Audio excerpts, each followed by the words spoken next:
you all have basically just listed out a bunch of things that all fall under the umbrella of this phrase that we use in research around emotional competence. And this phrase, I know some of you were talking in your groups about, well, what does that even mean? And in some ways, it's similar to emotional intelligence, which is a phrase that you may have heard before. But we use competence because competence implies flexibility. It implies growth. And so an emotional competence is something that all children are working towards, intentionally or not. And a lot of adults are still working on too. And the phrases that you all came up with to describe the skills that kids have fall in many ways under these components of emotional competence that are listed up here: emotion knowledge, emotion expression, and emotion regulation. And so we're going to spend the next 10 minutes or so unpacking those kind of heavy terms to really think about what that looks like in a kid and how they're getting those skills.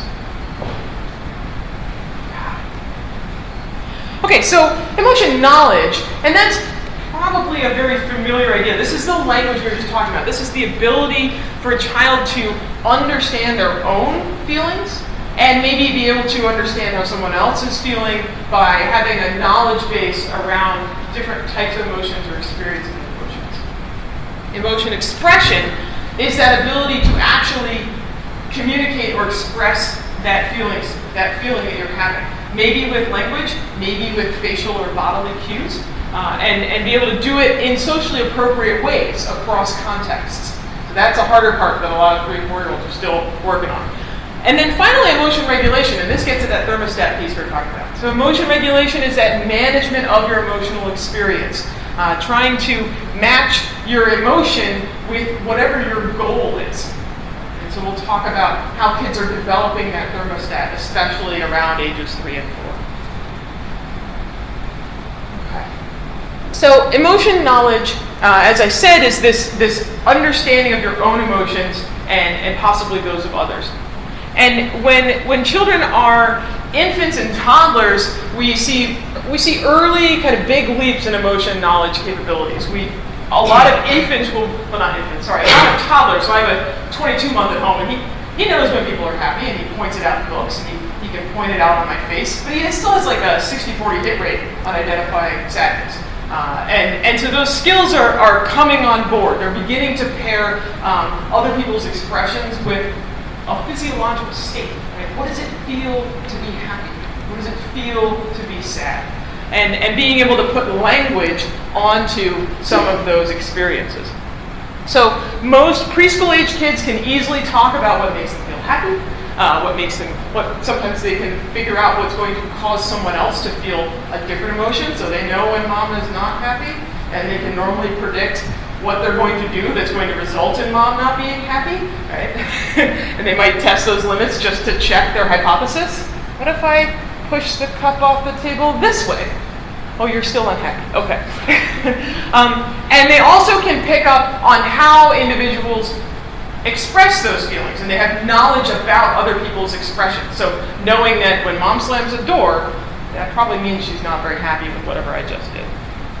What kids are starting to and struggling with still at around age 3 and 4, they're still trying to figure out how to interpret complex, what we call social emotions. We're going to unpack that a little bit in the next slide. But these emotions that are not just about happy, sad, angry, afraid. Things like guilt are much more complex. And understanding why or how someone feels guilty and what do you do with that feeling is still a bit of a mystery for 3 and 4-year-olds. Another hard one is these ambiguous emotions. The idea that one person might feel really differently from another person in a same situation. I might be really excited that you're serving Brussels sprouts at dinner, but you might kind of hate Brussels sprouts and feel differently than me. And this ties into all the other developmental and cognitive aspects of this age band, where they're still very egocentric, right? And so being able to separate themselves from their own thoughts and their own feelings and predict how someone else might feel in the same situation is cognitively very challenging. And finally, they might not know what emotion should be expressed or experienced in a certain situation. And the classic example is, how or should I express happiness in a church might be different than how I express it in the park. And so knowing the contextual parts of emotions. Okay. So the next piece of emotional competence is emotional expression. And as we were just saying a second ago, so we have fairly high competence or skills for preschool-age children in kind of the basic emotions. They know how to express when they're happy. They know how to express when they're sad. Some of those are very much the kind of, they're almost naturally occurring, right? You don't have to teach an infant how to cry. You don't have to teach an infant how to smile. We all, new parents, wait for that moment, for that first real social smile. But other emotions are much more complex, and these are those social emotions, the emotions that are contingent or dependent on being part of a social group. So guilt isn't a thing if you are alone on a desert island, right? Your guilt is dependent on your relationship with other people or their expectations for you and your behavior. Similarly, empathy, empathizing with someone, is dependent on there being another someone. Right? And so it's through social interactions that we gain skills around expressing and experiencing these different types of social emotions. And then, especially in preschool, is when children start to experience what we call blended emotions. They can simultaneously feel almost opposite feelings. So I can be both really, really happy that something happened to me and feel guilty that it didn't happen for you.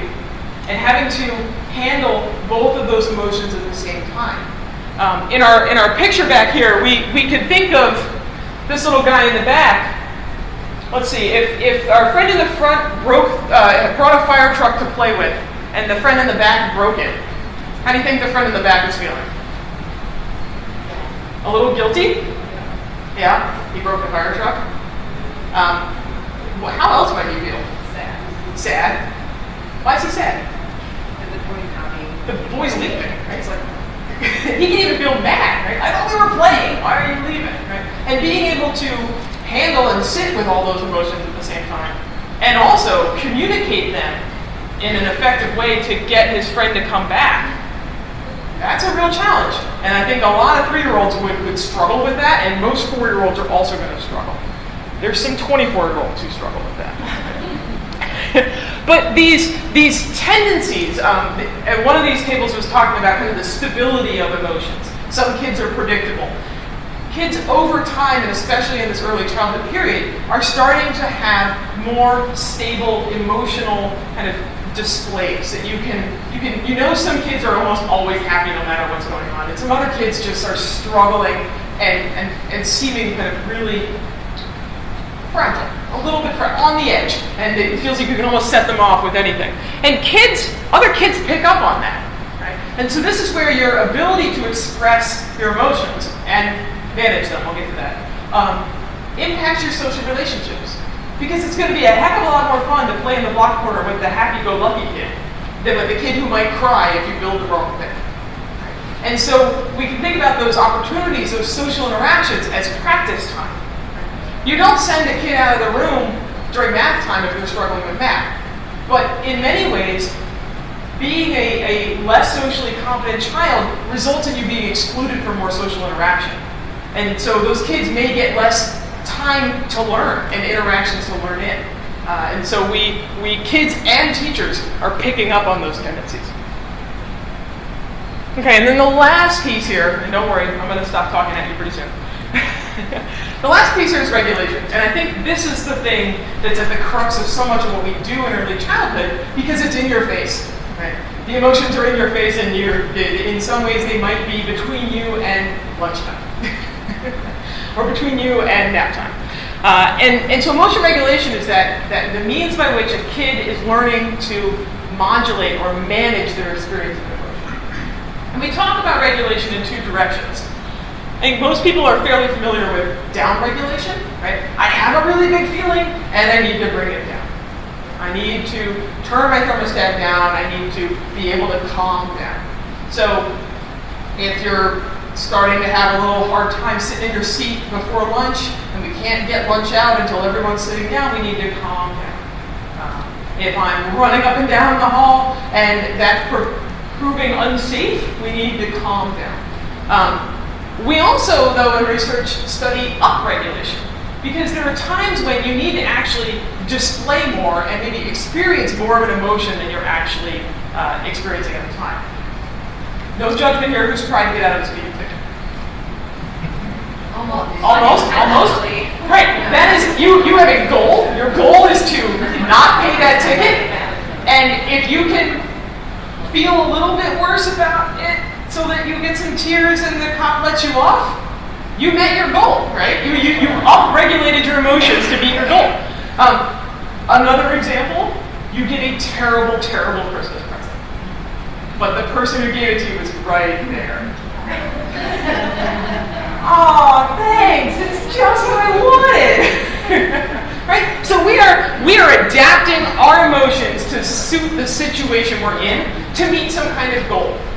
I might be really, really, really excited, but I know that if I'm this excited, no one's going to want to play with me because my arms are flinging everywhere and I'm knocking stuff over and I'm running around.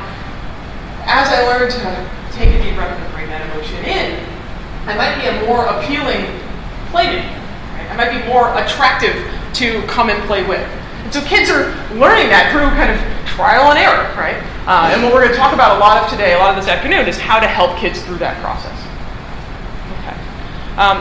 And the last piece here is, this is tough work. And it's going to take a long time to get there.